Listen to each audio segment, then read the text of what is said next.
Hoy estamos aquí para hablar de Sarutobi Sensei. ¿Por qué? Porque los otros videos que prometí no pude terminarlos. Y encima siempre he querido tocar un tema cada que se habla del tercer Hokage. Para nadie es un secreto que este tipo se pelea con Sakura el puesto al personaje más odiado e insultado de la obra. Y si bien hay razones de peso para hacerlo, siento que las más grandes se acentúan hacia un tema del cual genuinamente tiene críticas gratuitas que encima deberían cargar otros personajes, pero que el fandom prefieren casquetárselas al que alguna vez fue llamado Dios Shinobi.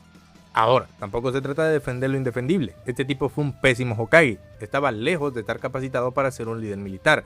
Prueba clara de ello está en el incidente con los Hyuga, aquel donde muere el padre de Neji. Se supone que la aldea y Komogakure tienen un tratado de paz, un pacto de no agresión. Entonces, un ninja de Komogakure entra a tu aldea, a tu puto espacio geográfico sin autorización, trata de robar un Kekkei Genkai y cuando acaban con él, de alguna puta manera, quienes exigen retribución y hablan de tratados rotos son los que acaban de hacer un ataque a tu aldea y encima cedes ante sus exigencias. Lo cual es realmente lo más grave, decides ceder, sacrificas a uno de los tuyos con tal de mantener una paz que ya había sido rota por la otra parte. Este tipo es un pendejo, así de claro, y esto se da porque el personaje como tal tiene un idealismo estúpido de paz, estando tan enfocado en evitar otra guerra que termina aceptando condiciones irrisorias, incluso cuando estas lo colocan en una posición de debilidad evidente frente a una contraparte que ya demostró valerle verga dicho acuerdo, cosa que también te hace ver patético ante las demás aldeas, porque acabas de demostrar que tu soberanía es tristísima y que si llego a acuerdos contigo me los puedo pasar por el forro. Pero eso es en el plano geopolítico. ¿Qué tal en el interno? Bueno, pues Sarutobi deja libre a quien sería una de las mayores amenazas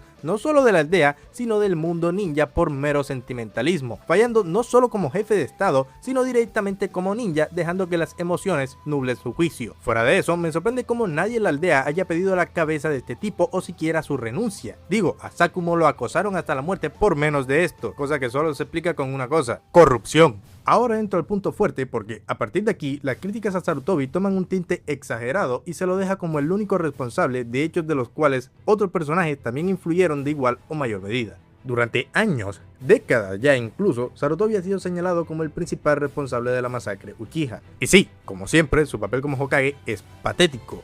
Sin embargo, su culpa en esta situación es bastante más matizada de lo que el fandom suele aceptar. Primero reconozcamos su gran error aquí, dejar que Danzo actúe como se le dé la gana, ya que es él quien incita el descontento con los Uchiha y es quien finalmente da la orden de la masacre. Pero también hay que tener en cuenta que Hiruzen siempre dejó saber a los Uchiha, en este caso a Fugaku, quien era el líder del clan, que había la posibilidad de diálogo. Y evidentemente también hay que reconocer que quien toma la decisión de realizar la masacre, aún sabiendo que esto iba en contra de las instrucciones del Hokage, es Itachi. La responsabilidad de este acontecimiento es compartido y no recae en un solo individuo, pero aún así, por ejemplo, en el fandom verás que toda la carga cae sobre Hiruzen, con complicidad del propio Kishimoto. En la primera parte del manga, personajes como Danzo no existían y la historia no atribuía la masacre a un complot interno, pero cuando aparece el personaje en la historia y se presenta como el instigador de la masacre, junto con Itachi como doble agente y otros elementos que reconfiguraron los eventos de la historia, hacen que Hiruzen no pueda hacer absolutamente nada, porque la masacre debe ocurrir sí o sí, y para que esto pase, Hiruzen debe dejar que Danzo haga lo que le dé la gana.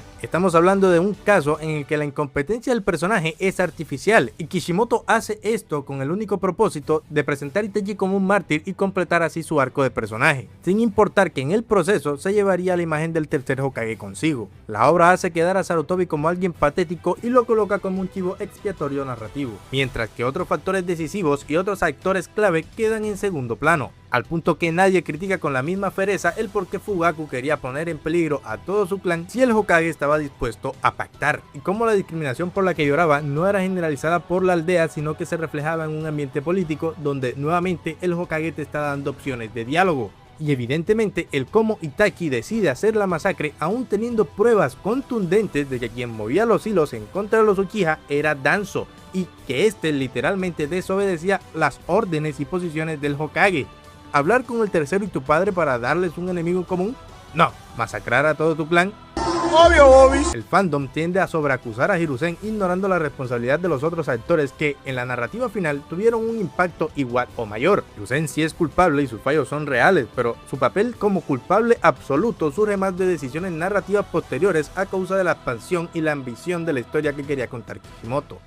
Sarutobi como tal era un tipo con muy buenas intenciones. Se nota claramente que fue discípulo tanto del primero como del segundo Hokage, algo que se refleja constantemente con todo su discurso de la voluntad de fuego, en el cómo trata de mantener y buscar una paz idílica junto con su inclinación por el diálogo, incluso a costa de perjudicarse a sí mismo con tal de mantener el equilibrio. En ese sentido, parece haber heredado la filosofía del primer Hokage, mientras que también intentaba preservar y sostener la estructura establecida por el segundo. El problema es que Sarutobi carecía de una visión realmente propia de qué hacer para que Konoha avanzara, lo que lo hace parecer un personaje muy indeciso. Es alguien quien asumió el poder de forma precoz y durante toda su vida se limitó a conservar lo que ya conocía, evitando tomar medidas más firmes o radicales cuando eran necesarias. En esencia, era alguien que no estaba preparado para el cargo que ocupaba, recordándome a otro personaje muy querido en este canal. Ahora, como vimos, Sarutobi sí merece críticas que se ganó a pulso. Sin embargo, y con complicidad de Kishimoto, se gana otras que son infladas a más no poder por el fandom, y dentro de ellas se encuentra la más infame de todas. A Hiruzen se le ha dicho de todo cuando toca hablar del papel que tuvo en la vida de Naruto, que el tipo se robaba su herencia, que lo dejó en una casa de mala muerte, que lo alimentaba con sobras, que no le dijo quiénes eran sus padres, que lo dejó a su suerte solo en la aldea, y sobre todo, que dejó que esta última lo odiara por ser el poseedor del Kyuubi. Y a ver, ¿por dónde empezamos? Quizás por eso de que dejó que toda la aldea odiara a Naruto, porque no sé de dónde carajo sacan eso, ya que la gente sepa que Naruto tiene el Kyuubi no es culpa del tercer Hokage, y esto se sabe porque él no fue el único testigo de lo que pasó. Eso se regó entre todos los adultos que pelearon contra el zorro, y Hiruzen no se quedó de brazos cruzados. Explícitamente en el capítulo 2 del manga deja claro que creó una ley para que esto no se divulgara, y encima castigaba severamente a todo el que la incumpliera. Literalmente, el hecho de que la gente no viera a Naruto como un héroe es por el prejuicio que se tenía a los Jinchuriki. Los adultos que pelearon contra el zorro no lo veían como un héroe, sino como el recipiente de quien causó sus desgracias.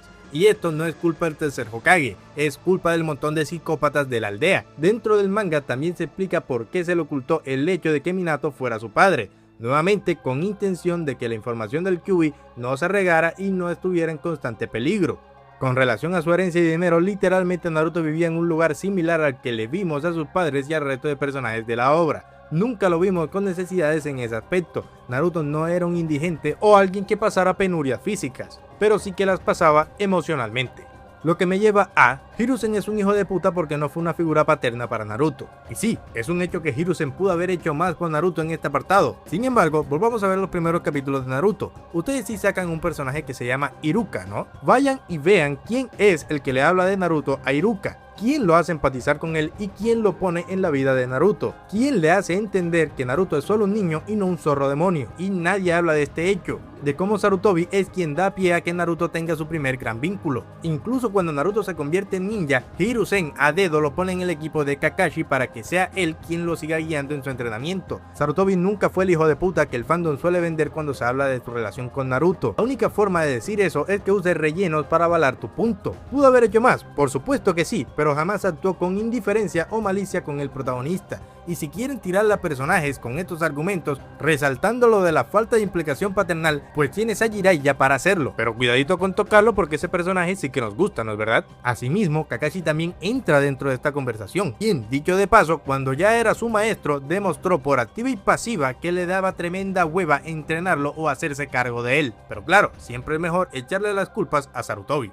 Con Naruto, Sarutobi realmente no cometió errores dignos de su incompetencia hasta que Kishimoto quiso seguir metiéndole más cosas a su manga, porque de repente se le da por decir que los Uzumaki eran tremendo clan místico y especial que fueron buscados y cazados por lo mismo hasta la extinción. Y eso claro que hace quedar a Hiruzen como un imbécil, porque evita revelar la identidad del padre para evitar peligro al niño, pero revela la identidad de la madre poniéndolo en peligro igual. Y quiero que vean cómo eso refleja mi punto, el cómo Kishimoto al introducir nuevas ideas no le tiembla el pulso para tirar a Sarutobi a las vías del tren, porque Hiruzen no solo fue un mal Hokage, fue un chivo expiatorio narrativo. Kishimoto tomó su muñeco y lo convirtió en un personaje que en múltiples ocasiones tuvo que cargar con los errores de todos, incluyendo los de su propio creador. Si este video te gustó, me ayudaría muchísimo si te suscribes y dejas un like. Por acá te dejo un par más que podrían interesarte y como siempre, ¡hasta la próxima!